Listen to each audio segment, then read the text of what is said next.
అన్ని స్థితిగతుల మధ్యలో కూడా ఆరాధించే ఆరాధికుడే నిజమైన దేవుని భక్తుడు. ఆ భక్తుడు ఎవరో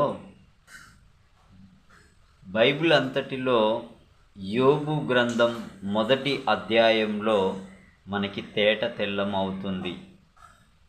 ఆ అధ్యాయం చదువుకుందాం. ఊజు దేశమునందు యోబు అను ఒక మనుష్యుడుండెను. అతడు యథార్థవర్తనుడును న్యాయవంతుడునై దేవుని యందు భయభక్తులు కలిగి చెడుతనమును విసర్జించిన వాడు. అతనికి 7 కుమారులను 3 కుమార్తెలను కలిగిరి. అతనికి 7,000 గొర్రెలను 3,000 ఒంటెలను 500 జతల ఎడ్లను 500 ఆడు గాడిదలను కలిగి బహుమంది పనివారును అతనికి ఆస్తిగా నుండెను. కనుక తూర్పు దిక్కు జనులందరిలో అతడే గొప్పవాడిగా నుండెను. అతని కుమారులందరూ వంతుల చొప్పున అనుదినము ఒకరికొకరు తమ తమ ఇండ్లలో విందు చేయనై కూడునప్పుడు తమ 3 అక్కా చెల్లెండ్రు తమతో కలిసి అన్నపానములు పుచ్చుకొనవలెనని వారిని పిలిపించుచూ వచ్చిరి. వారి విందు దినములు పూర్తి కాగా యోబు తన కుమారులు పాపము చేసి తమ హృదయములలో దేవుని దూషించిరేమో అని వారిని పిలువనంపించి వారిని పవిత్రపరచి అరుణోదయమున లేచి వారిలో ఒక్కొక్కని నిమిత్తమై దహన బలి నర్పించుచూ వచ్చెను. యోబు నిత్యము అలాగున చేయుచుండెను. దేవదూతలు యెహోవా సన్నిధిని నిలుచుటకై వచ్చిన దినమొకటి తటస్థించెను. ఆ దినమున అపవాది యగువాడు వారితో కలిసి వచ్చెను.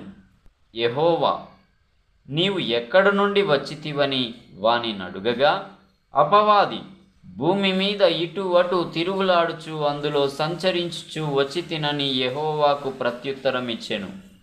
అందుకు యెహోవా, నీవు నా సేవకుడైన యోబు సంగతి ఆలోచించితివా? అతడు యథార్థవర్తనుడును న్యాయవంతుడునై దేవుని యందు భయభక్తులు కలిగి చెడుతనమును విసర్జించిన వాడు. భూమి మీద అతని వంటి వాడెవడునూ లేడు అని అడుగగా అపవాది, యోబు ఊరకయే దేవుని యందు భయభక్తులు కలవాడాయనా? నీవు అతనికిని అతని ఇంటి వారికిని అతనికి కలిగిన సమస్తమునకును చుట్టూ కంచెవేసితివి గదా. నీవు అతని చేతి పనిని దీవించుచుండుట చేత అతని ఆస్తి దేశములో బహుగా విస్తరించి ఉన్నది. అయినను నీవు ఇప్పుడు నీ చేయి చాపి అతనికి కలిగిన సమస్తమును మొత్తిన ఎడల అతడు నీ ముఖము ఎదుటనే దూషించి నిన్ను విడిచిపోవును అని యెహోవాతో అనగా, యెహోవా, ఇదిగో అతనికి కలిగిన సమస్తమును నీ వశమున ఉన్నది. అతనికి మాత్రము ఏ హానియు చేయకూడదని అపవాదికి సెలవీయగా వాడు యెహోవా సన్నిధి నుండి బయలు వెళ్ళెను. ఒక దినమున యోబు కుమారులను కుమార్తెలను తమ అన్న ఇంట భోజనము చేయుచు ద్రాక్షారసము పానము చేయుచుండగా ఒక దూత అతని యొద్దకు వచ్చి, ఎద్దులు నాగలి దున్నుచు గాడిదలు వాటి సమీపమున మేయుచుండగా షేబాయీయులు వాటి మీద పడి వాటిని పట్టుకొని పోయి ఖడ్గముతో పనివారిని హతము చేసిరి. జరిగినది నీకు తెలియజేయుటకు నేనొక్కడనే తప్పించుకొని వచ్చి ఉన్నానెను. అతడు ఇంకా మాటలాడుచుండగా మరి ఒకడు వచ్చి దేవుని అగ్ని ఆకాశము నుండి పడి గొర్రెలను పనివారిని రగులబెట్టి కాల్చివేసెను.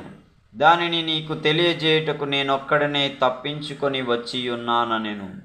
అతడు ఇంకా మాట్లాడుచుండగా మరి ఒకడు వచ్చి కల్దీయులు 3 సమూహములుగా వచ్చి ఒంటెల మీద పడి వాటిని కొనిపోయి ఖడ్గము చేత పనివారిని చంపిరి.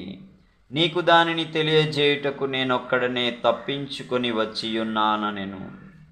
అతడు మాట్లాడుచుండగా వేరొకడు వచ్చి, నీ కుమారులను నీ కుమార్తెలను తమ అన్న ఇంట భోజనము చేయుచు ద్రాక్షారసము పానము చేయుచుండగా గొప్ప సుడిగాలి అరణ్య మార్గముగా వచ్చి ఆ ఇంటి 4 మూలలను కొట్టగా అది యవ్వనుల మీద పడినందున వారు చనిపోయిరి. దానిని నీకు తెలియజేయుటకు నేనొక్కడనే తప్పించుకొని వచ్చియున్నానెను.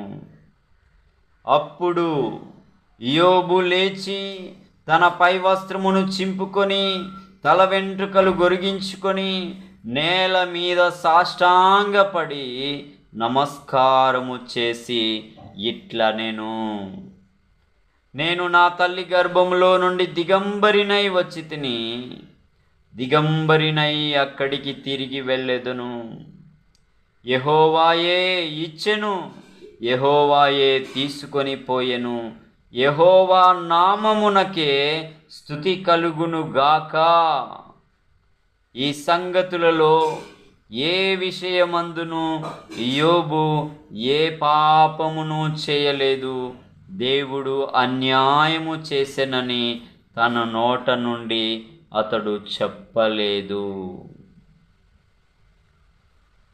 అన్నీ ఉన్నప్పుడు దేవుణ్ణి ఘనపరచిన గొప్ప భక్తుడు అన్నీ కోల్పోయిన తర్వాత దుఃఖము, గుండె పగిలే స్థితి, విలాపముతో కూడిన పరిస్థితులు, చెప్పన శక్యము కాని వేదనకరమైన స్థితిగతుల మధ్యలో కూడా జీవము గల ఆ దేవుని నామమును ప్రస్తుతించిన గొప్ప భక్తుడు యోబు గారు.